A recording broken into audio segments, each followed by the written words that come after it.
इय्याका नस्तईन। मेरे पाकिस्तानियों, जब तक ये मेरे अल्फाज आप तक पहुंचेंगे, मुझे एक नाजायज़ केस के अंदर बंद कर दिया होगा। इससे एक चीज़ आप सबको वाज़े हो जानी चाहिए कि पाकिस्तान में जो फंडामेंटल राइट्स हैं, जो हमारे आइन हमें हुकूक देता है, जो जमहूरियत है, वो दफन हो चुकी है। और हो सकता है कि इसके बाद मुझे मौका ना मिले आपसे मुखातिब होने का, इसलिए मैं 2-3 बातें आपसे करना चाहता हूं आज।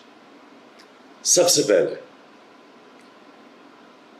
पाकिस्तान की जो कौम है वो मुझे 50 साल से जानती है।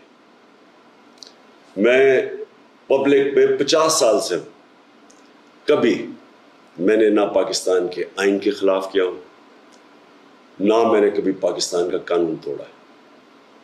और मेरी हमेशा, जब से सियासत में आया, मेरी हमेशा कोशिश हुई कि मैं जो भी अपनी जद्दोजहद करूं वो पुरअमन करूं, आइन जो मुझे हक देता है पुरअमन एहतजाज का, उसके बीच में रह के करूं।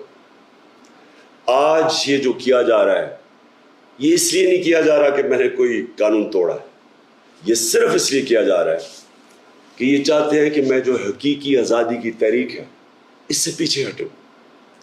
और ये इसलिए किया जा रहा है कि ये करप्ट चोरों का टोला, इंपोर्टेड हुकूमत जो हमारे ऊपर मुसल्लत की गई है, ये चाहते हैं कि मैं उसको कबूल कर लूं।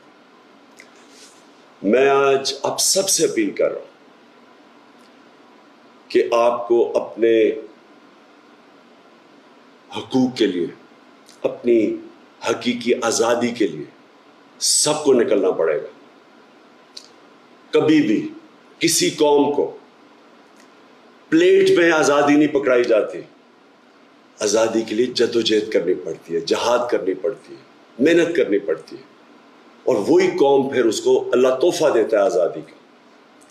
ये वक्त आ गया है कि आप सब अपने हुकूक के लिए निकलें।